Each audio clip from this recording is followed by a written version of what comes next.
Welcome back to Mets Nets Jets D podcast, coming to you March 11th, Hump Day, Wednesday. Sorry about yesterday. Did not have enough time to get a video out, but I did post my plays on Instagram, like I told you guys to follow. Um, I do that if I don't make a video. I usually do post my plays on Instagram and give you enough time to place a bet.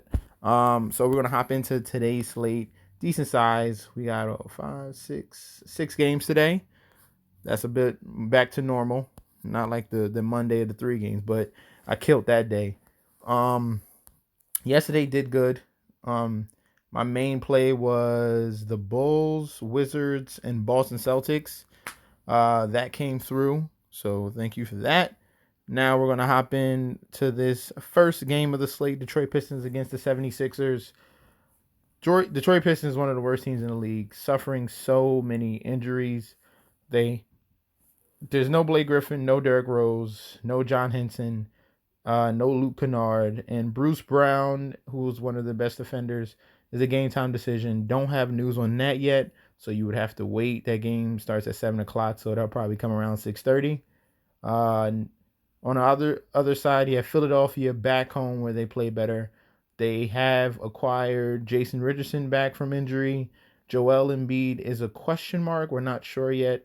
And then Ben Simmons is going to be out for the next 3 weeks. So slowly, this Philadelphia 76ers team gets back healthy.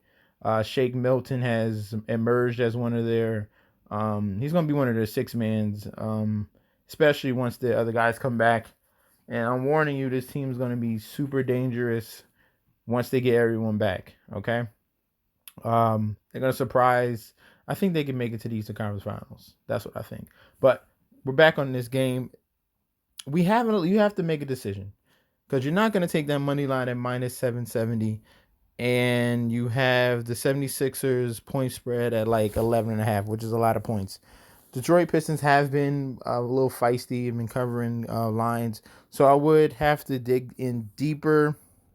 You can go with, for a better number, you could probably pick 76ers 4.5. It'd be much safer. I think they definitely would cover something like that.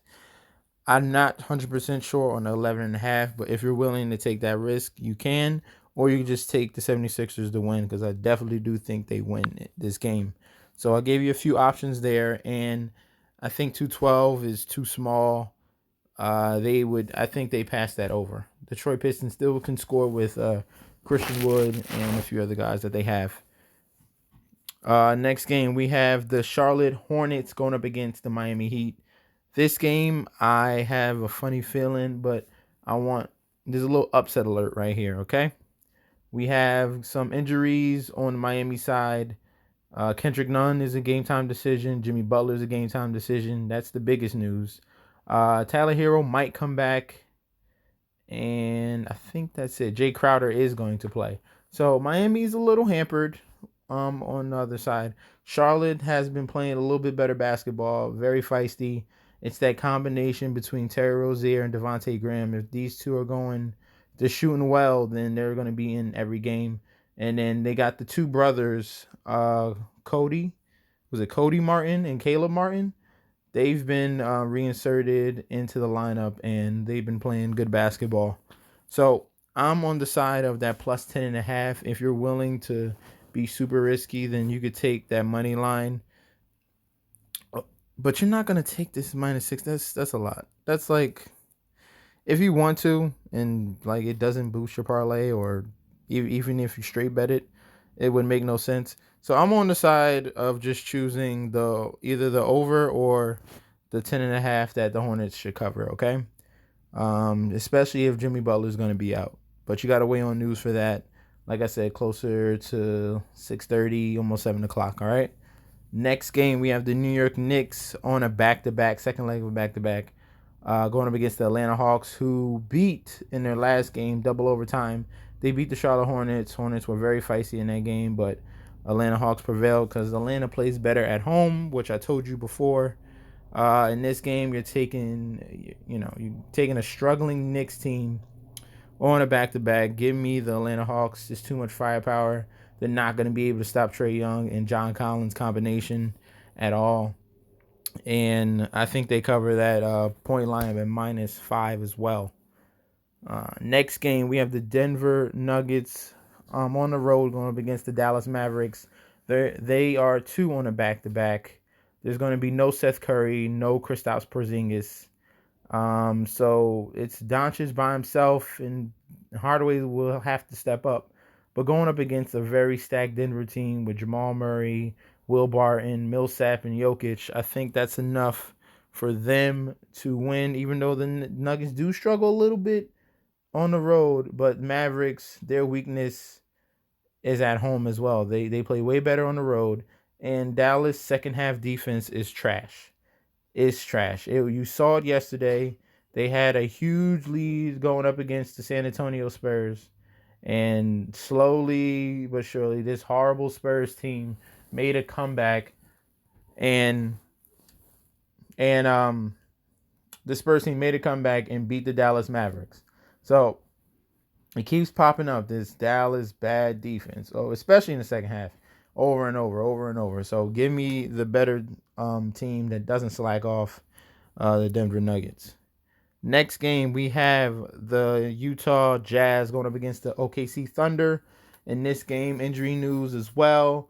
There's Emmanuel Mudiay, backup point guard, is a game time decision, and Rudy Gobert is more leaning towards out. He did not go through shoot around, and usually when players, don't go through shoot around the same day of the game, they usually wind up missing it, and that's a huge boost for the OKC Thunder. Both of these teams are fighting for that 4th spot in the Western Conference. Thunder have been red hot, as you can see right here. I'm going to go to stats. Right there, Thunder have won 18 of the last 19 home games. Jazz have failed to cover the spread. All this is pointing towards my choice right here. Rudy Gobert scored, but he's probably not going to even play. And as you can see, the last 5 games, OKC has won 4 out of the last 5. Just domination.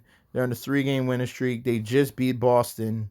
That's another big win. And they're back home, where this team is 20-13 at home. Okay? Give me the Thunder, okay? That's going to be healthier. And I think Steven Adams can have a huge game. And you can probably put money on one of his player props.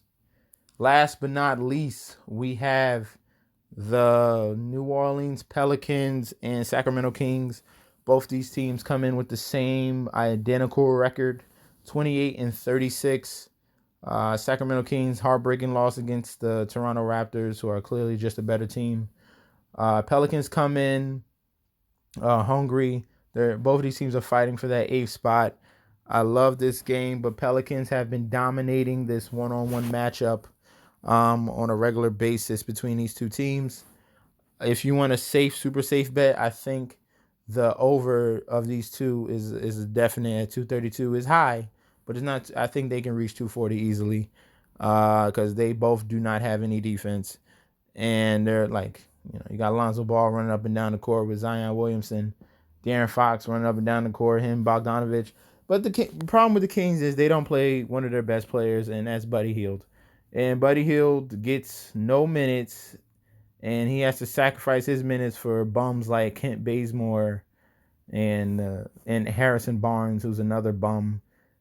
Like, what are you doing, Luke Walton?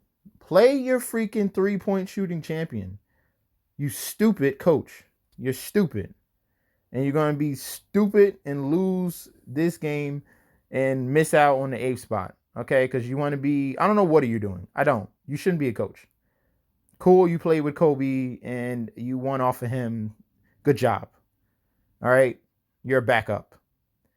And you're a horrible coach as well. So, give me the Pelicans -120. Or you want to be safe, take that over, okay? Had to go on a little rant. He pisses me off. So, don't forget to go to rundfs.com, get connected, sign up. All right? Grundacker is running a great website over there. Get connected, sign up. Please don't forget to like, comment, subscribe to my channel. Please don't forget to follow me on Twitter and Instagram at MessageSD. I'll check you guys out tomorrow, and wait for my post on all my picks for today. That's going to be later on Instagram and Twitter. Okay, probably closer to 7 o'clock. Well, 6:30. All right. So thank you guys. Peace out. Good luck.